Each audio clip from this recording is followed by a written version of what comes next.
Namaskar, sir. So, sir, you are from Serbia, Stephan. Okay. So, as we have been discussing that things have been similar all over part of the globe, be it the rise of evil and be it the rise of the divine and people. As I came to know from your conversation, even the music is similar all over the world. Like I will recite the Indian classical vocal and you recite your Serbian, and we see the similarity, how similar. So audience, you see the similarity between Indian classical music and the Serbian music with me and Stephan. Okay, I will start with Indian musical. Om sa re ga sa re ga ma pa dha ni sa ni dha pa ma ga re sa re re sa ni sa re ma pa ni sa. I am a bit out of tune, but with the regular practice for 3 days, I will clear it.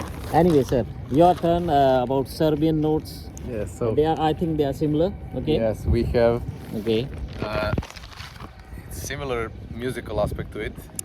It goes like do re mi fa sol la si do si la sol fa mi re do mi sol. You know, that's a chord, do mi sol, and when you play them three at the same time, you get something like that. Oh my God, it's so nice. So guys, you can see that things are similar all over the world. Only the unwise people say that religions are different or music is different. Even any part of the globe, you get that there are only 7 notes, if I know, and they are quite similar as you just saw. So Stephan, you were asking me about Ashtanga Yoga. You are not yet introduced to Ashtanga Yoga, I think. Actually, Ashtanga means 8. 8. 8. 8. 1, 2, 3, 4, 5, 6, 7, 8. 8. So there are 8 limbs of Ashtanga Yoga, and first is Yam Niyam. That means Yam means self-restraint or self-discipline, a controlling self-control, we can say. That starts from Brahmacharya, because for Brahmacharya or practicing celibacy, you need self-control. To not have sex, or not, if not absolute Brahmacharya, then disciplined Brahmacharya or intermittent Brahmacharya. Like in Indian Shastras, we say there are certain dates you should not have sex with your partner. So that introduces a self-restraint. Like we say on Purnima or full moon, don't have sex with the partner, or some special dates which are auspicious for reaching God, like Mahashivratri and all, you should not have sex, rather meditate on those dates. So there is an inherent self-restraint in Indian culture. Is there a point on asking why, for example, on the full moon, or no point in asking why? They say certain dates, they are full of cosmic energy, and better you divert your energy in reaching God and divinity rather than with senses you actually are killing that energy. So you can do, but then it will be like difficult for you to attain yoga. Yes. So it will increase your obstacles to spiritual progress. Then Yama means self-restraint, like you have a cell phone, you keep on switching it off to see the messages. You have a deep desire to see who is sending me what. But when you take a vrat that I will not use the cell phone for 1 week, that is a self-restraint. Or anything regarding self-control, mind control, which should not be painful or harassing to you, but it should just be restraining your impulses which are unnecessary, and you can easily control them. And there are gradings to it. You start with minor restraints, then major restraints. So advanced yogis have strict restraints. So then comes niyam or practices, daily practices, like you should go to bath, you should go to toilet, and you should perform puja, and a lot of niyams in yoga. When you have qualified for yam and niyam, then you go to asanas, which are physical postures just to relax.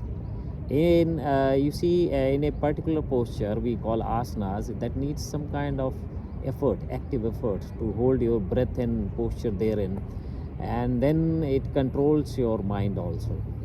So after practicing certain set of asanas, then you go to pranayam, which is breathing restraint, like alternate nostril breathing, and many kind of pranayam have been described. And when you have attained, actually pranayam leads to stillness in mind. So when your mind becomes still, doesn't think of anything else except one thing, that is your breathing in and breathing out, or concentration on your breath only, all the fluctuations of mind tend to cease. It's just like you have stopped, and there are a lot of windows in your mind which have opened up, just like in computer, but then you close all the windows, there is only one window left, so your CPU runs very fast, computer becomes fast, otherwise it will hang. So our mind tends to hang if you think too much, you have too many windows in our mind. So just like a computer, you block all the windows which are necessary. So that is actually what pranayam and yoga is doing. And from pranayam you go to dharana and dhyan. Actually till pranayam it's a bit of active process, but over it becomes a passive process. I mean, you need effort only to do self-restraints, niyam, yam, and asanas, and to certain degree, I would say, from my experience, pranayam. So only a little effort is needed to go into pranayam, because it's very organic process. When you do asanas, your breath starting, stopping itself. So pranayam also develops on its own with some effort, and dhyan, dharana, samadhi, they are passive. I mean, it will come like a fruit to a plant. You need not to work over it. So yam, niyam, brahmacharya, diet control, lifestyle control, and this asanas, they need some active effort. And in fact, asana is said to have been perfected when it becomes effortless. So it becomes infinite and effortless, then it's said that asana has been, you have reached the mastery of asana. So in dhyan you meditate. For advanced yogis, reaching dhyan is a 1 minute game. But for beginner, reaching dhyan could be difficult. With young people like you having a lot of impulses of various kinds which keep on disturbing your consciousness, Ashtanga yoga is good for beginners, I would say, which have a very fit body and very high degree of impulses of various kinds.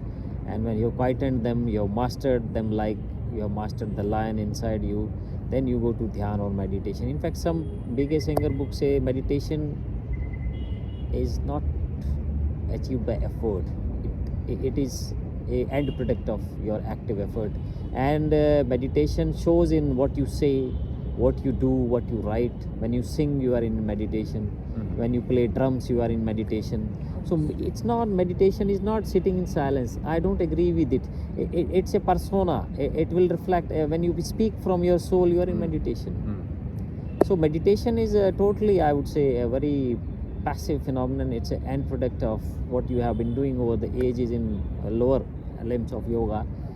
And you should not force on meditation. It will happen on its own. A lot of places you'll go, they will ask you to sit, close your eyes, and you are meditating. It doesn't happen like, for me, it doesn't happen like that. I have to quieten my impulses first, fluctuations of mind, and that needs 1 hour of asanas for me, at least. But with age, things change. People have more mastery, then they may need 2 minutes of asana to get into meditation. So it depends on your practice, how you have been trained, what have been your karmas, that all works. So I would recommend you a book, Introduction to B.K. Iyengar, B.K. Iyengar books, Introduction to Yoga, Light on Yoga, to start with, or Patanjali's Yoga Sutras. Actually, there was a Saint Kapil Muni in India who gave the Sankhya philosophy. The philosophy was interpreted by Patanjali and converted into Patanjali Yoga Sutras, which form the basis of asanas, pranayama, all the practical part. And all these philosophies and theories have been interpreted by various saints all over the globe, and they have disseminated in according to their own methodology and language. So it's not an easy task. Learning yoga is not an easy task. You may have even bad gurus, you may have in good gurus. It's your heart that can feel and see everything, not your eyes. So you want to go to a yoga guru, just don't jump in like that. See from your heart and soul, not from your eyes. Your eyes will show you a material world. So you will find yoga gurus who are running in Fortuners and having a very lavish lifestyle to show you that I am the best. But if you see your soul and your heart, maybe you find a guru who is walking barefoot, just like a very poor person on the earth. In fact, it is said in yoga, you should not live a high materialistic life. If you live a very high materialistic life, attaining yoga is difficult because you get energy from the earth. If you walk barefoot, body gets more earth current, and if you wear little clothes, more sunlight you get in your body, so your body is revitalized fast. If you drink RO water, you are not getting the minerals from the water. You drink the hand pump water, then or the river water after filtered from hand pump, then you get the real minerals to heal your body. You go to Rishikesh, there you drink from submersible and hand pump. Don't drink from the river, it's polluted a bit, but you drink from hand pump. It has been a natural filter there from the earth to through the banks. It's getting filtered, Ganga water. It's very medicinal, I'm telling you. Hand pump. From hand pump or submersible. A pump is there, machine brings water from under the earth. Near the banks, the water is from the Ganges, but it has been filtered, so it's safe to drink. And it has a lot of medicines because Himalayas is having lot of herbs. The water comes from the Himalayas through the herbs, and lot of bacteriophages which kill lot of bacteria and viruses in the body. So Ganga has been considered one of the most sacred rivers all over the world, and its water is medicinal. Even washing yourself in Ganga is said to be medicinal. That is part of water therapy. So I think you will, when you have a will, you have a way. So you have a will, you seem to have a very strong will, you will find your ways. Thank you. Thank you. Sir.